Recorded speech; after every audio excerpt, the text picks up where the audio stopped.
हा, तर last time आपण कुठले कुठले फॉर्म्युले बघितले होते बघा. सुरुवातीला particle of mass m moving with velocity v strikes on A wall याची केस बघितलेली होती. फॉर्म्युले सगळे आठवले पाहिजेत. Particle of mass m moving with velocity v strikes on the wall and rebound with the same velocity असेल तर फॉर्म्युला काय होतो 2mv/t. After that particle of mass m moving with velocity v strikes on the wall and sticks to the wall, then force on the wall exerted by particle is mv/t. If a particle of mass m moving with velocity v at an angle theta normal to the wall, वॉलच्या नॉर्मलला theta angle मध्ये particle जर travel करत असेल तर force येतो 2mv cos theta divided by t. And if the particle's velocity makes an angle theta with the wall, then आणि rebound झाला तर force exerted by particle on the wall किती असणार आहे 2mv sin theta by t. हे सगळं revision करा व्यवस्थित. नेक्स्ट आपण बघितलं होतं water jet problem. Water jet प्रॉब्लेमचा पहिला फॉर्म्युला होता rho A V square. Okay, first formula is rho A V square. हा कशाचा फॉर्म्युला आहे? Force required to hold the pipe. Okay, ज्या पाईप मधून हा वॉटर जेट बाहेर पडणार आहे त्या पाईपला होल्ड करण्यासाठी किती फोर्स लागतो? Rho A V square force लागतो. त्याच्यानंतर if water jet strikes on the wall normally, then force on the wall is given by formula once again normal incidence झाला आणि रिबाउंड झाला जेट तर फॉर्म्युला येतो 2 रो ए व्ही स्क्वेअर. आणि water jet normally strike झाला आणि dead fall झाला म्हणजे रिबाउंड झाला नाही अजिबात तर फॉर्म्युला येतो just rho A V square. Okay,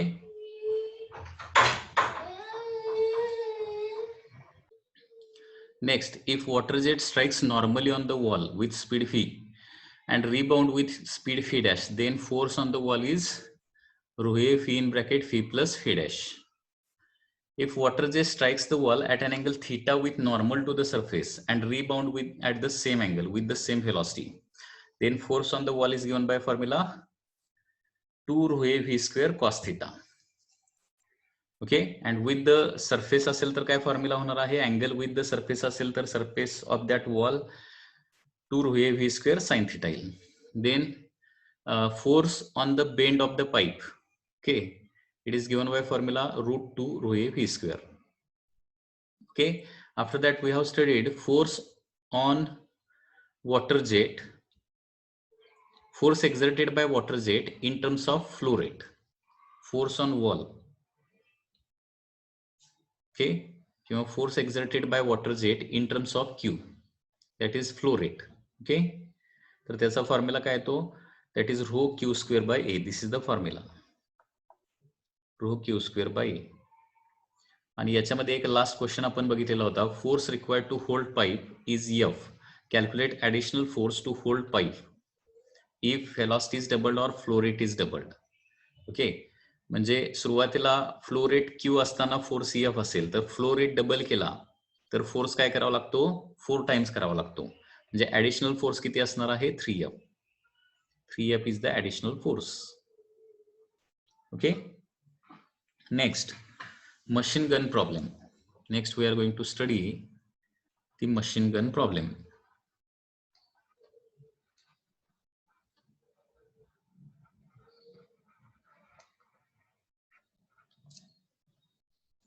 machine gun problem. आता मशीन गन माहिती असेल तुम्हाला. मशीन गन मधून काय होतात? Per second number of bullets काय होतात? फायर होतात किंवा नंबर ऑफ बुलेट्स बाहेर पडतात. Let m is the mass of each bullet. m काय आहे? Mass of each bullet. m is the mass of each bullet. v is the velocity of each bullet. Velocity of each bullet. Okay, m is the mass of each bullet, v is the velocity of each bullet, and n are the किंवा velocity of each bullet ला u म्हणूया. u is the velocity of each bullet and n are the number of bullets fired per second. Number of bullets fired per second. Okay, आता इथं momentum पर bullet किती येणार बघा? Momentum पर bullet, momentum पर bullet म्हणजे प्रत्येक बुलेटचं momentum, that is m into u येणार. Momentum per bullet is equal to m into u.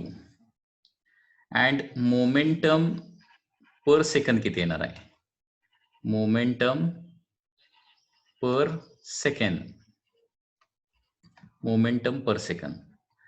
तर momentum per bullet into number of bullet per second हे कॅल्क्युलेशन करावं लागेल, बरोबर आहे ना? Momentum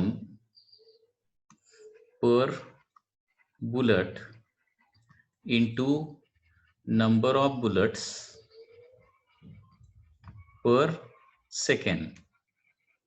ठीक आहे, याचं मल्टिप्लिकेशन केलं momentum per bullet into number of bullets per second, कारण एका बुलेटचं मोमेंटम असणार mu आणि अशा किती बुलेट्स आहेत पर सेकंड, n बुलेट्स आहेत, म्हणजे n बुलेट्सचं मोमेंटम पर सेकंड येणार आहे, म्हणजे m/n/u येणार, mnu किंवा mu इंटू n, त्याला mnu असं म्हणतो. आणि change in momentum per second म्हणजेच काय असतं? फोर्स असतं. मोमेंटम पर सेकंड म्हणजेच फोर्स ना, change in momentum per second म्हणजेच force. That is force is equal to काय येणार आहे? mnu. हा फोर्स कुठला असणार आहे?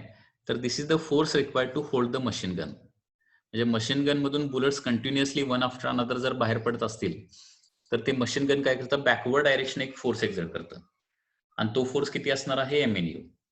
तेवढा फोर्स लावून धरावा लागेल, अदरवाईज मशीन गन काय होणार? पाठीमागं सरकणार आहे. Okay, so this is the force required to hold the machine gun. Okay, हे लक्षात घ्या. So here force required to hold machine gun. Force required to hold machine gun is equal to काय असणार आहे? mnu असणार. mnu. m is the mass of each bullet, u is the velocity of each bullet, and n are the number of bullets fired per second. This is the force required to hold the machine gun, okay, by the person. आता या bullets suppose एखाद्या सरफेसवर strike होत असतील तर त्या सरफेसवर force किती एक्झर्ट होणार आहे त्याचं calculation. If bullets strikes on a surface, if bullet strikes on a surface and gets embedded किंवा गेट्स एम्बेडेड म्हणण्यापेक्षा आपण करूया on the surface and don't rebound होत नसतील, म्हणजे त्याच्यामध्ये घुसून बसत असतील त्या बुलेट सरफेस मध्ये, देन फोर्स ऑन सरफेस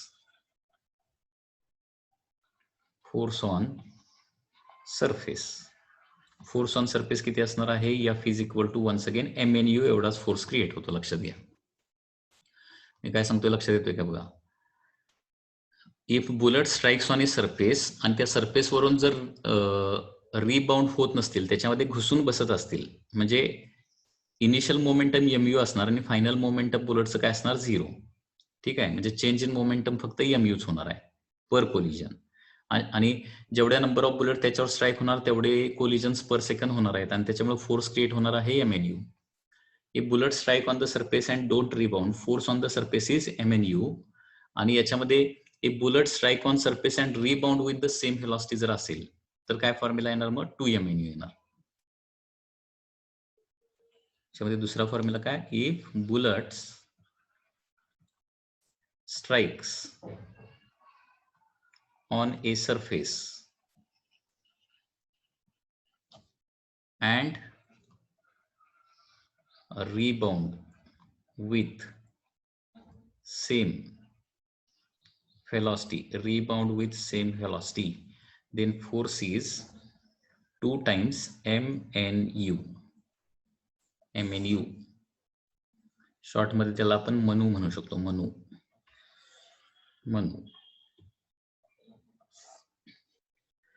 म्हणजे मशीन गनच्या प्रॉब्लेम मध्ये फोर्सचा फॉर्म्युला काय येतो? मनू असा फॉर्म्युला येतो. मनू mnu. ओके, म्हणजे कुठले फॉर्म्युले आता आपण बघितले बघा. मशीन गन होल्ड करण्यासाठी लागणारा फोर्स मनू, बुलेट सरफेसवर स्ट्राईक झाल्या and gets embedded into that surface, okay, or does not rebound, in that case also force on surface exerted by the bullets will be म्हणू. And if bullets rebound with the same velocity, तर formula काय येतो, 2 म्हणू येतो, 2 MNU. Okay, याच्यामध्ये एक question असा होऊ शकतो, question can be like this.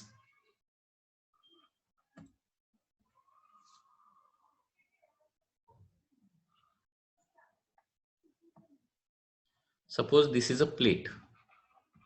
This is a plate which is having mass M, capital M. This is a plate having mass capital M, and it is held suspended in air, okay, or it is held floating in air by firing bullets from the machine gun. म्हणजे याच्यावर काय करायचे आहेत, bullets fire करायचे आहेत machine gun मधून.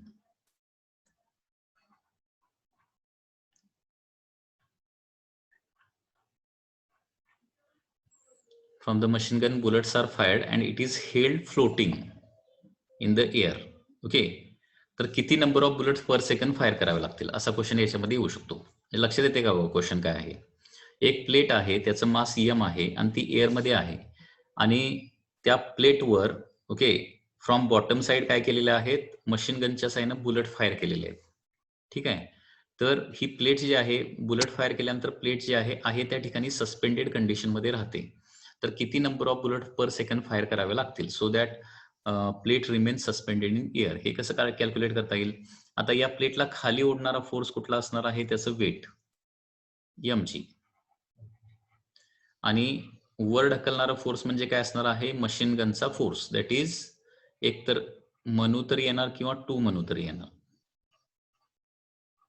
हे कशावर डिपेंड असणार आहे, जर बुलेट्स फायर होऊन त्याच्यात चिकटून बसत असेल तर म्हणू आणि रिबाउंड होत असेल तर 2 म्हणू, ओके. सो इन इक्विलिब्रियम म्हणजे ती प्लेट जर फ्लोटिंग कंडिशन मध्ये राहायची असेल, ओके, इन इक्विलिब्रियम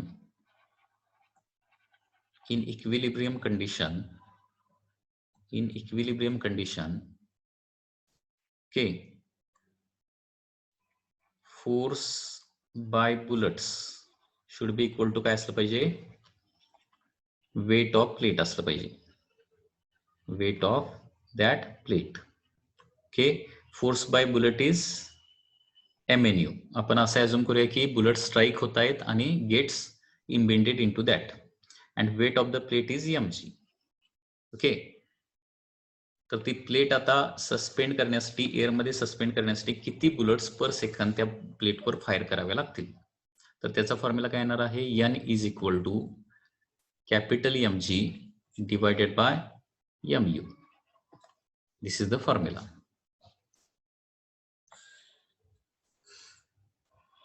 एवढ्या बुलेट्स एक्झॅक्टली जर फायर केल्या तर ती प्लेट काय होणार आहे, एअरमध्ये आहे त्या ठिकाणी सस्पेंडेड कंडिशन मध्ये राहणार, ओके. आणि जर याच्यापेक्षा कमी बुलेट फायर केल्या तर ती प्लेट हळूहळू खाली येणार. याच्यापेक्षा जास्त बुलेट फायर केल्या तर ती प्लेट काय होणार आहे, वर जाणार आहे. So this is the problem of machine gun. Machine गनच्या प्रॉब्लेम मध्ये कुणाला काय डाऊट आहे का, बोला. Any doubt in this case.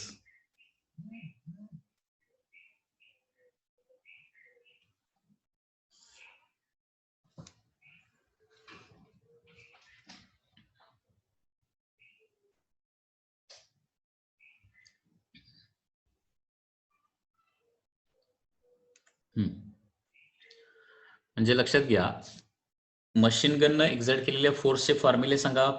First formula कुठला आहे, force required to hold the machine gun. फॉर्म्युले रिमेंबर करा, लक्षात घ्या. Force required to hold the machine gun असतो MNU. त्याच्यानंतर if bullet strikes on the surface and gets embedded into that surface, okay, force exerted by bullet on the wall, तो किती असणार आहे, MNU. Correct. Same gets embedded, rebound होत नाहीये, MNU. आणि bullets are striking on the surface and rebounding from the surface with the same velocity. In that case, it is 2 MNU.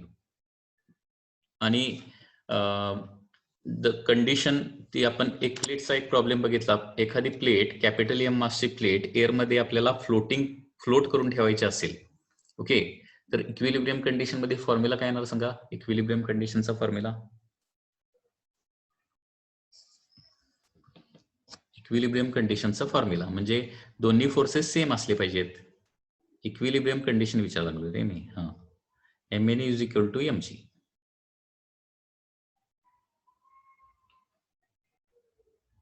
Plate suspended condition मध्ये राहण्यासाठी. Next, stopping force.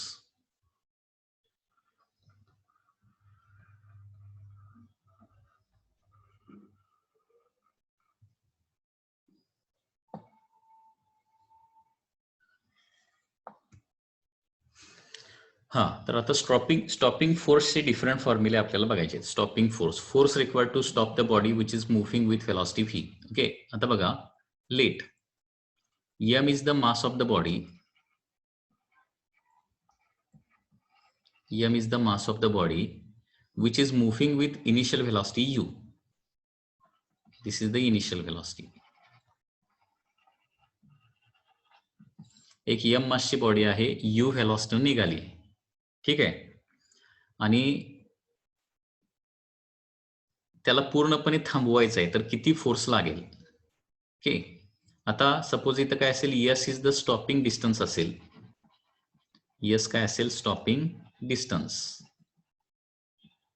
आणि t काय असेल, stopping time असेल, stopping time, ठीक आहे. आणि त्याचबरोबर k काय असेल, त्याची इनिशियल कायनेटिक, इनिशियल व्हेलॉसिटीवरून इनिशियल कायनेटिक एनर्जी काहीतरी असणार ना, इनिशियल कायनेटिक एनर्जी असेल. तर फोर्स नीडेड, सुरुवातीला स्टॉपिंग डिस्टन्सचा फॉर्म्युला आपण ऑलरेडी बघितलाय. स्टॉपिंग डिस्टन्सचा फॉर्म्युला काय सांगा रे? मोशन इन 1D मध्ये आपण बघितलाय. स्टॉपिंग डिस्टन्सचा फॉर्म्युला काय असतो? S इज इक्वल टू, आठवतोय का? Stopping distance is given by formula u square by 2a. बरोबर आहे ना? Stopping distance is equal to u square by 2a. आठवतोय का बघा? किंवा याला बेस्ट वे काय करायचं, थर्ड कायनेमॅटिक इक्वेशन वापरायचं.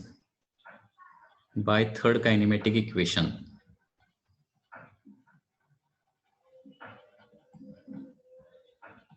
v square is equal to u square minus 2as, कारण रिटार्डेशन असणार ना, त्याच्यामुळे मायनस लिहिलं इथं. फायनल वेलॉसिटी किती होणार आहे? 0 होणार आहे. Is equal to u square minus 2as. So 2as is equal to u square and stopping distance is equal to u square by 2a. असं आपण स्टॉपिंग डिस्टन्स काढलेलं होतं. Stopping distance is u square by 2a.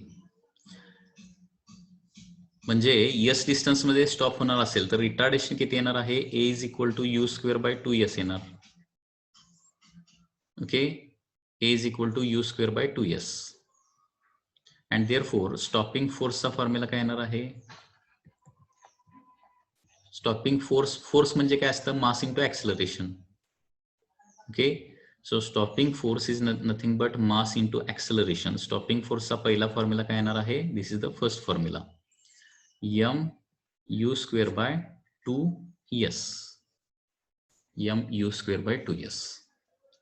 Stopping फोर्सचा formula काय असतो? m u square by 2s असणार आहे. Stopping force.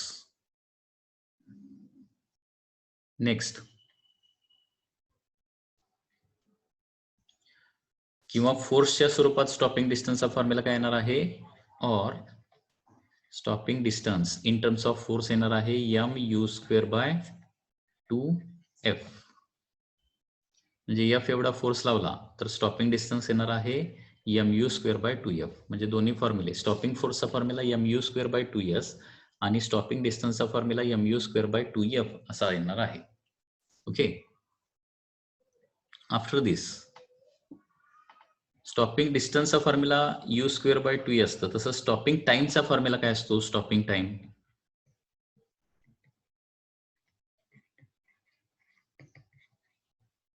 त्यासाठी फर्स्ट कायनेमॅटिक इक्वेशन वापरावं लागेल. हे आपण स्टॉपिंग डिस्टन्सशी रिलेटेड बघितलं.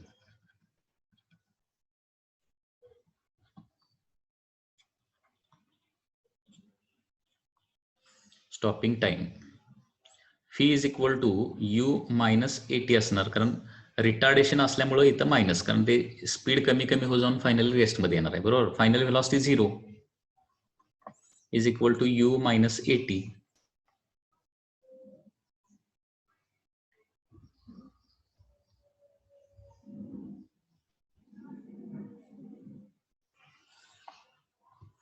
and therefore AT is equal to U and stopping timeचा फॉर्म्युला येतो U by A.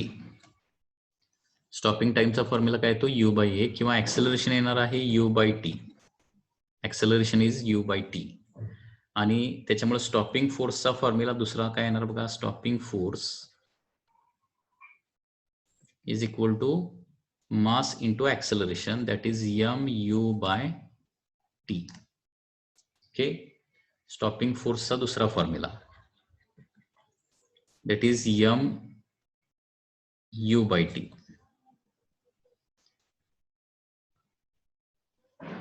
Retardation means negative acceleration, MU by T. किंवा स्टॉपिंग टाइमचा फॉर्म्युला फोर्सच्या स्वरूपात काय येणार आहे, स्टॉपिंग टाइम चा दुसरा formula in terms of force काय येणार आहे, T is equal to MU by F. MU by F. Okay, आता पुन्हा एकदा बघा, व्यवस्थित बघा, आता लक्ष द्या. स्टॉपिंग फोर्सचे सगळे फॉर्म्युले लिहूया. स्टॉपिंग फोर्सचे सगळे फॉर्म्युले. स्टॉपिंग फोर्स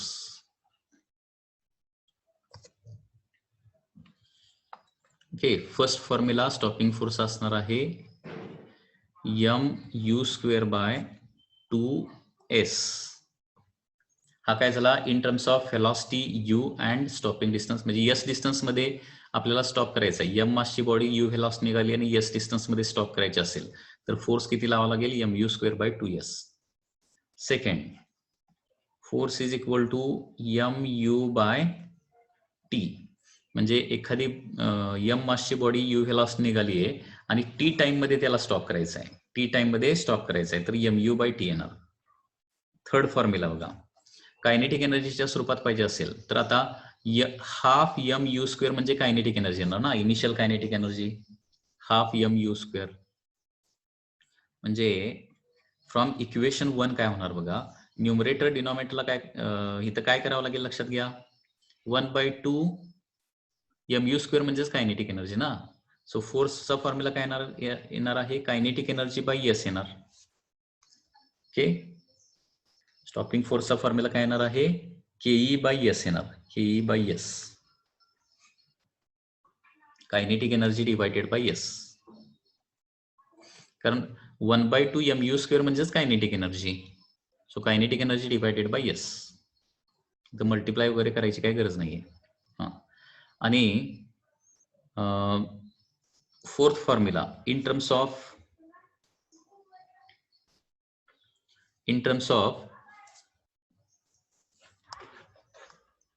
कायनेटिक एनर्जी आणि टाइम काय येणार बघा.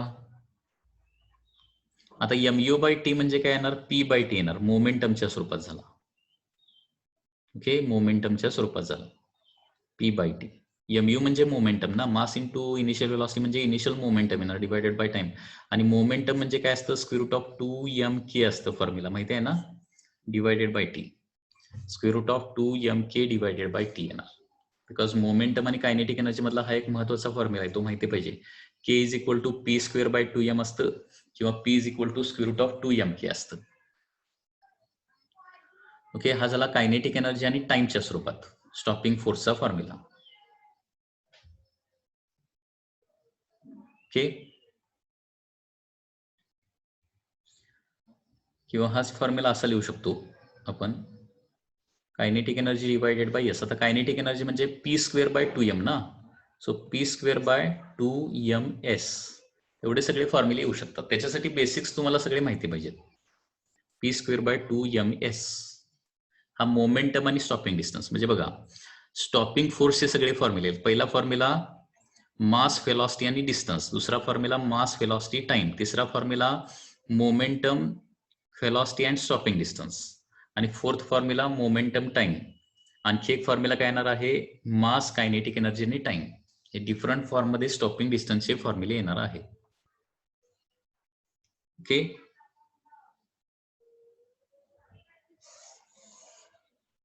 पुन्हा एकदा फॉर्म्युले लिहितो जस्ट रिव्हिजन म्हणून. स्टॉपिंग फोर्सचे फॉर्म्युले. पहिला mu स्क्वेअर बाय 2s हा तर तुम्हाला पाठच करावा लागेल. mu square by 2s. Okay. mu square by 2 म्हणजेच kinetic energy divided by 2s. Sorry, half mu square म्हणजेच काय झालं, कायनेटिक एनर्जी झालं, म्हणजे k बाय s फक्त येणार. k म्हणजे कायनेटिक एनर्जी. आणि कायनेटिक एनर्जी म्हणजे काय असतं, p स्क्वेअर बाय 2m. हे माहिती पाहिजे. कायनेटिक एनर्जी आणि मोमेंटम मध्ये रिलेशन काय असतं, हे खूप महत्वाचं रिलेशन आहे. हे पाठच करून ठेवा, कधीही विसरायचं नाही. Kinetic energy is equal to p square by 2m किंवा p is equal to square root of 2mk. म्हणजे कायनेटिक एनर्जीचं मोमेंटमचं कायनेटिक एनर्जी मध्ये कधीही कन्व्हर्जन करता आलं पाहिजे. हे दोन फॉर्म्युले खूप महत्वाचे आहेत. k is equal to p square by 2m, p is equal to square root 2mk. k is equal to p square by 2m, p is equal to 2mk. मग k च्या ठिकाणी काय करतो, p स्क्वेअर बाय 2m ठेवतो. So therefore काय होणार आहे, p square divided by 2m आणि s येणार. किंवा त्याचबरोबर स्टॉपिंग फोर्सचा फॉर्म्युला mu बाय t आहे. हे टाइमच्या स्वरूपात येणार. हे सगळे डिस्टन्सच्या स्वरूपात फॉर्म्युले आहेत. पहिला फॉर्म्युला डिस्टन्स वेलॉसिटी, दुसरा डिस्टन्स कायनेटिक एनर्जी, तिसरा डिस्टन्स आणि मोमेंटमच्या स्वरूपात. ओके. त्याच्यानंतर बघा टाइमच्या स्वरूपात. पहिला व्हेलॉसिटी आणि टाइम, दुसरा mu म्हणजेच काय झालं, मोमेंटम झालं ना, mass into velocity momentum divided by time. आणि तिसरा मोमेंटम म्हणजे काय असतं, square root of 2mk divided by time. या पद्धतीनं फॉर्म्युले तुम्हाला लक्षात. त्याच्यासाठी हे पहिले दोन फॉर्म्युले फक्त पाठ करा, बाकीचे फॉर्म्युले तुम्हाला त्याच्यावरून डिराईव्ह करता आले पाहिजे. पहिले दोन महत्वाचे फॉर्म्युले काय आहेत, mu स्क्वेअर बाय 2s आणि mu by t. So these are the फॉर्म्युले फॉर स्टॉपिंग फोर्स. लक्षात आलं का बघा, हे खूप महत्वाचं आहे.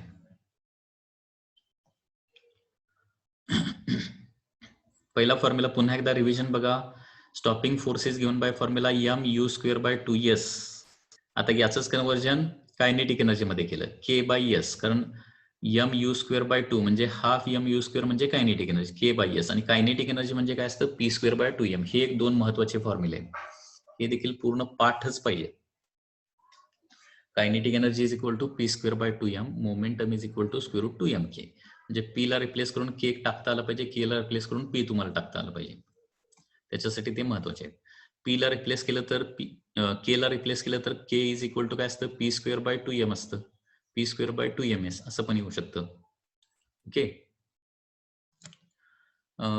त्याच्यामुळं त्याच्यानंतर दुसरा फॉर्म्युला काय आहे, फोर्सचा, स्टॉपिंग फोर्सचा फॉर्म्युला mu बाय t.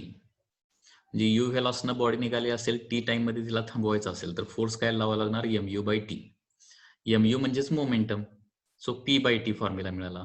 आणि p परत रिप्लेस केलं तर कायनेटिक एनर्जीच्या स्वरूपात येणार, square root of 2mk by t. तर अशा प्रकारे स्टॉपिंग फोर्सचे डिफरंट फॉर्म मध्ये 6 फॉर्म्युले येतात. आता याच्यावरूनच आता स्टॉपिंग डिस्टन्सचे फॉर्म्युले सगळे, स्टॉपिंग डिस्टन्सचे काय येऊ शकतात, परत 3 फॉर्म्युले, स्टॉपिंग टाइमचे 3 फॉर्म्युले येऊ शकतात. स्टॉपिंग डिस्टन्सचे परत फॉर्म्युले लिहूया आपण आता. हे झालं स्टॉपिंग फोर्सचे सगळे फॉर्म्युले.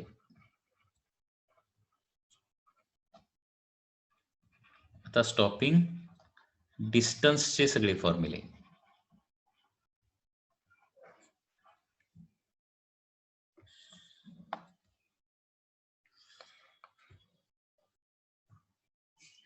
Stopping distance.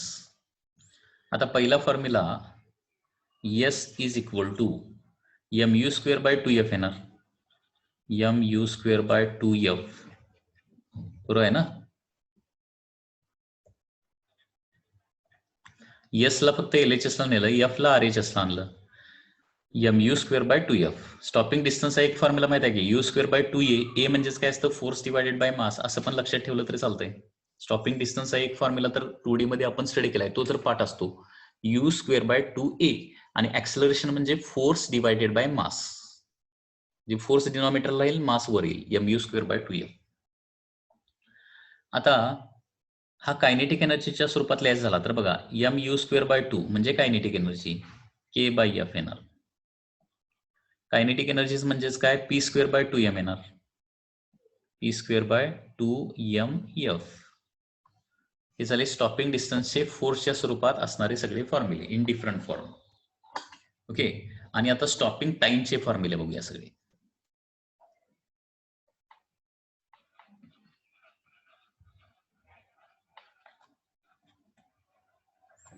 हे फॉर्म्युले महत्वाचे आहेत, याच्यावर मी क्वेश्चन तुम्हाला विचारणार आहे आता.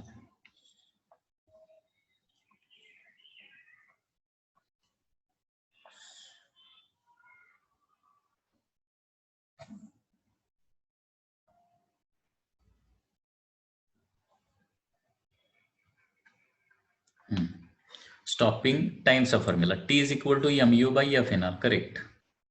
पहिला formula T is equal to MU by F. आता MU म्हणजेच काय आहे? P आहे, मोमेंटम डिवायडेड बाय F. आणि P जर रिप्लेस केलं तर स्क्वेअर रूट 2mk टाकावं लागेल. Square root of 2mk divided by F. हे स्टॉपिंग टाइमचे फॉर्म्युले येणार आहे. आता याच्यावर क्वेश्चन कसे येतात बघा, क्वेश्चन कसे येणार आहेत. याच्यावर टोटल 6 क्वेश्चन्स होऊ शकतात. Total 6 question. Question number 1,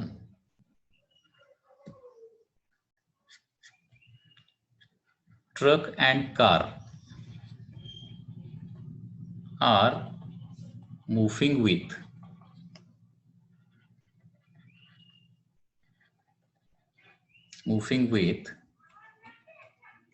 same velocity. पहिला येणार. Truck and car are moving with same velocity and same braking force is applied on them. Same braking force. म्हणजे ब्रेक अप्लाय केल्यानंतर ब्रेकिंग फोर्स दोघांच्यावर exactly तेवढा असलेला. Same braking force is applied.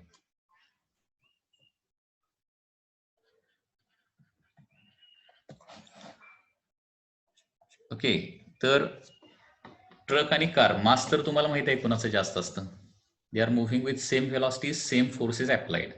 तर मला सांगा स्टॉपिंग डिस्टन्स जास्त कुणाचा असेल आणि स्टॉपिंग टाइम कुणाचा जास्त असेल कंपॅरिझन मध्ये. कंपॅरिझन फक्त करायचं आहे.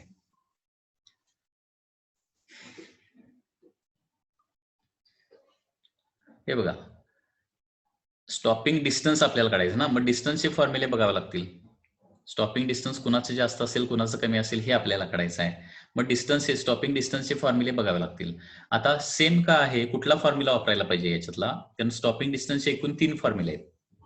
तर त्याच्यातला कुठला फॉर्म्युला वापरायला पाहिजे? सेम व्हेलॉसिटी आणि सेम फोर्स म्हटलंय, तर फर्स्ट फॉर्म्युला आपल्याला यूज करावा लागेल. ठीक आहे. तर सेम फोर्स सेम व्हेलॉसिटी जर असेल तर stopping distance is directly proportional to mass येणार ना. म्हणजे स्टॉपिंग डिस्टन्स ऑफ ट्रक काय येणार आहे? ट्रकचं मास जास्त असतं, is more than stopping distance of the car येणार. ओके. आणि स्टॉपिंग टाइमच्या स्वरूपात विचार करायचा झाला तर आता पुन्हा एकदा व्हेलॉसिटी आणि फोर्स सेम म्हणजे U आणि F सेम, म्हणजे पहिलाच फॉर्म्युला यूज करावा लागेल. Stopping time is also directly proportional to mass, म्हणजे ज्याचा मास जास्त असणार त्याला थांबायला जास्त वेळ लागणार आहे. So stopping time of the truck will be greater than stopping time for the car. Car कमी टाइम मध्ये थांबणार, कमी डिस्टन्स मध्ये थांबणार, आणि ट्रक मात्र जास्त डिस्टन्स त्याला थांबावं लागणार आहे. पुढं आता सपोज क्वेश्चन 2 असा विचारला, they are moving with same momentum and same braking force is applied. Question 2, moving with same momentum.